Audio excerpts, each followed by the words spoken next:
पवन जी, मैं आपसे ही समझना चाहूंगी क्योंकि सरकारों का भी आपने जिक्र किया और जो मेरा सवाल उज्जवल जी से था वही सवाल आपसे भी है कि एक वो दौर भी था कि जब तमाम विघ्न बाधाओं से उलझते हुए राम मंदिर की जो नींव थी वो पड़ी और अब हम देख रहे हैं कि 2024 तक इसके बनने की भी संभावना बनती हुई नजर आ रही है, लगभग बनकर तैयार हो जाएगा। लेकिन इसे सरकार की इच्छा शक्ति ही कहेंगे, ये सब कुछ तब संभव हो पा रहा है?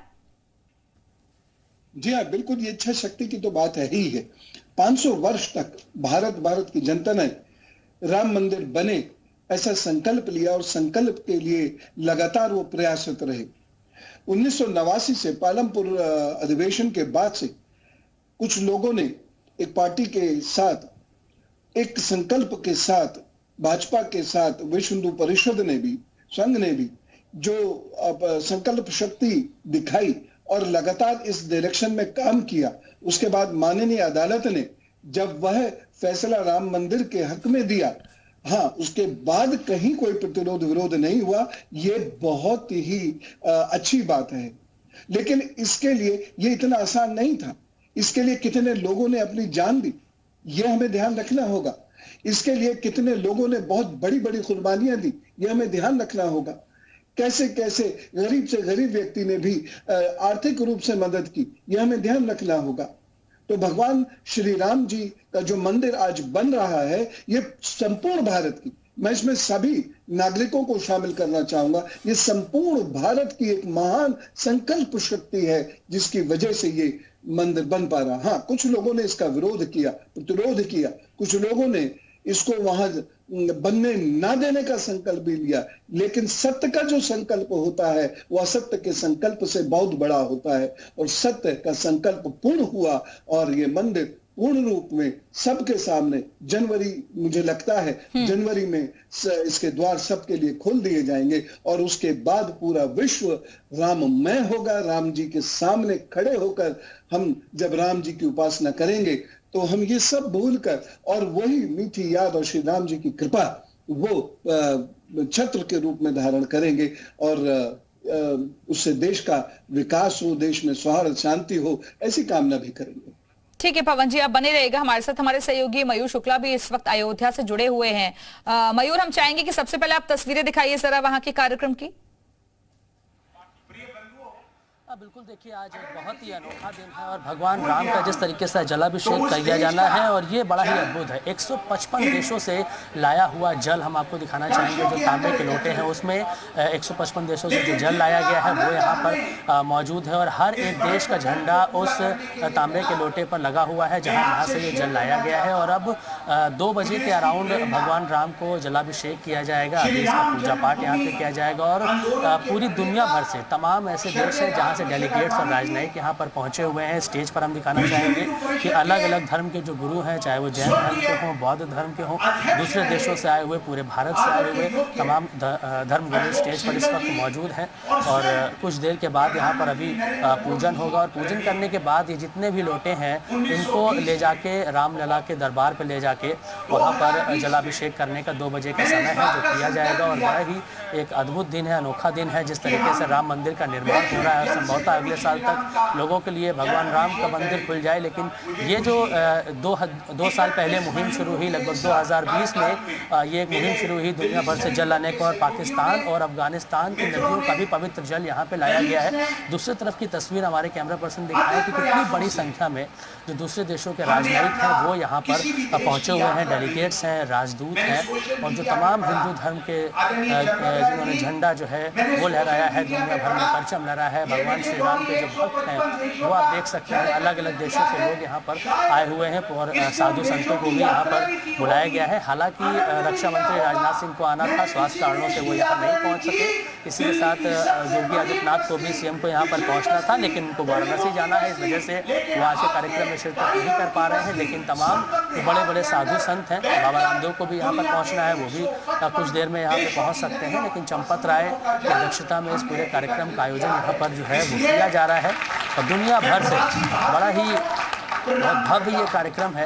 और अब यहाँ से लगभग 2 बजे के अराउंड राम दरबार की तरफ, यानी कि जहाँ पर रामलला विराजमान है वहाँ पर इस जल को लेकर जाया जाएगा, जहाँ पर उनका जलाभिषेक करने का काम किया जाएगा। तो ये एक अद्भुत तस्वीर अयोध्या से हम आपको दिखा रहे हैं और आप देख सकते हैं इन लोटों पर ये जो तांबे के लोटे हैं इस पर एक बार कैमरा पर्सन जरा फोकस करके ज़रूर दिखाए कि हर एक देश का जो झंडा है वो हर एक लोटे पर यहाँ पर लगा हुआ है कि कौन सा जल कहाँ से आया है। और लगभग 155 देशों की जो पवित्र नदियाँ हैं वहाँ से इस जल को लाने का काम किया गया है। भगवान श्री राम का जो दरबार है वो बीच में है और जो मुख्य बिल्कुल, और यही कलश जो इस वक्त तस्वीरों में नजर आ रहा है ये अलग अलग देशों का पवित्र जल है जो कि लाया गया है और इसी से रामलला का जलाभिषेक भी होना है। मयूर आप बने रहेगा, वापस आएंगे आपके पास। पवन जी एक बार फिर से मैं आपके पास आती हूँ। अगर आप सामने टेलीविजन में देख पा रहे हो, क्योंकि एक्सक्लूसिव तस्वीरें भी हम दिखा रहे थे, अलग अलग जो धर्म गुरु हैं वो यहाँ पर मंच पर मौजूद हैं, ये एक बड़ा संदेश भी देता है। संदेश है, देखिए हर पंथ के लोग वहां पर हैं, 40 देशों के लोग वहां पर हैं और ये अभी आपके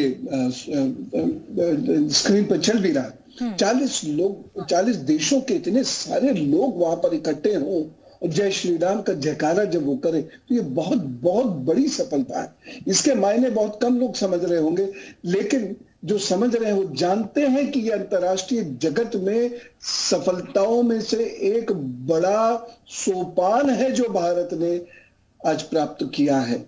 और भारत में धर्मगुरु सब लगभग आप किसी को भी बुलाते हैं अच्छे कार्यक्रमों में, लगभग सभी लोग पहुंचते ही हैं, लेकिन आज वो सब यहाँ पर उपस्थित होंगे, भगवान श्री राम का जय घोष करेंगे, अभिषेक करेंगे।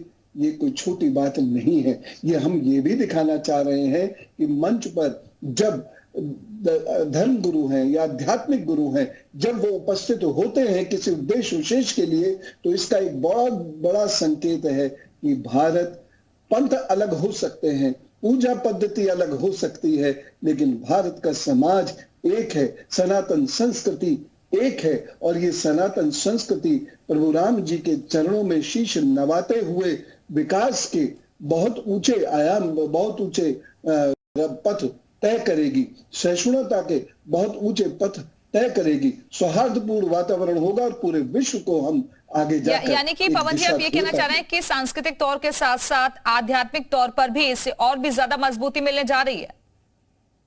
जी हाँ, इसको ये भी इसलिए भी जरूरी है क्योंकि लोगों को आज ये पता चलेगा कि जैन दर्शन जो है या जैन पंथ जो है वह श्री राम जी के इक्ष्वाकु वंश के साथ ही चला है।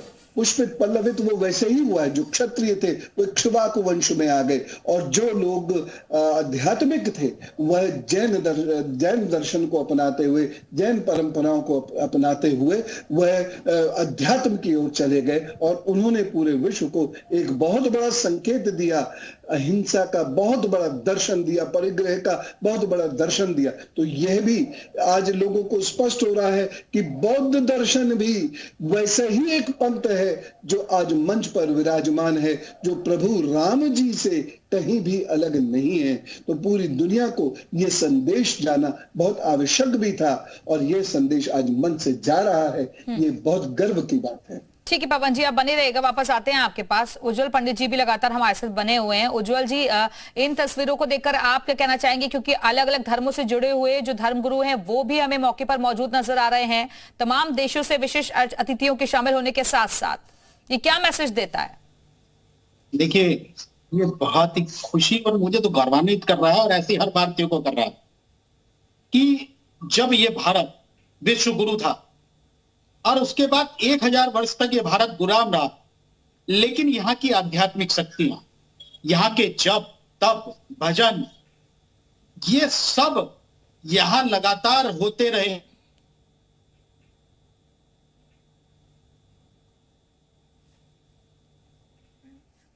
और हमारे साथ हमारे सहयोगी मयूर शुक्ला भी लगातार बने हुए हैं अयोध्या से। मयूर, सुरक्षा व्यवस्था के प्रबंध किस तरीके से किए गए हैं, क्या तैयारियां?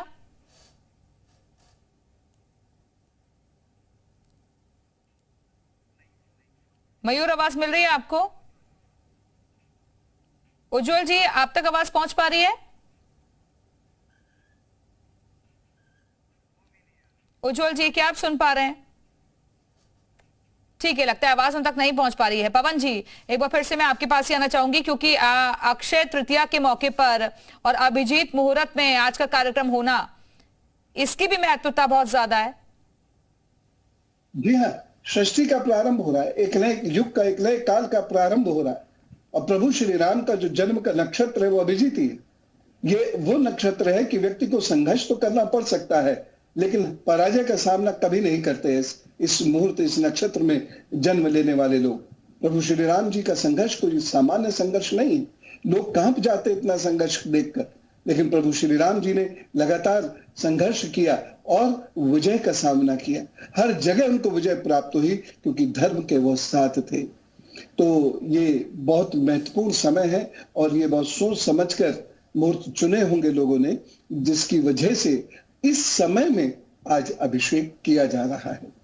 पवन जी, लेकिन क्योंकि ये जिस तरीके से आप भी अभी बता रहे थे कि जनवरी 2024 तक इसके बनने की संभावना है, लेकिन मंदिर की जो प्रगति और जो विकास हम देख रहे हैं कि बहुत तेजी के साथ काम हो रहा है, दिन रात एक किए हुए हैं वहां पर लोग और चाहते हैं कि जल्द से जल्द ये आकार ले मंदिर। इसको लेकर आप क्या कहेंगे? हाँ, मुझे भी ये लग रहा है कि जिस तरीके से वहां काम हो रहा है, जिस तेजी से वहां काम हो रहा है, तो हो सकता है हम सबको विजयदशमी के दिन मंदिर में जाकर और श्री राम जी के दर्शन करने का, मां सीता के दर्शन करने का, राम दरबार के दर्शन करने का सुअवसर प्राप्त हो जाए।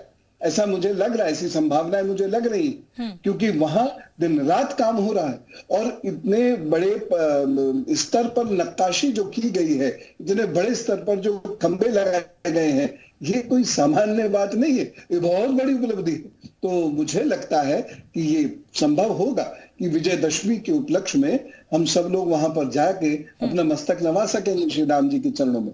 चलिए, बहुत बहुत शुक्रिया आप सभी मेहमानों का हमारे साथ चर्चा में शामिल होने के लिए, और उम्मीद करते हैं कि आज का कार्यक्रम जिस तरीके से रखा गया है वो सफल होगा और आने वाले वक्त में जल्दी हम देखेंगे कि मंदिर का निर्माण कार्य भी 2024 तक पूर्ण हो जाएगा।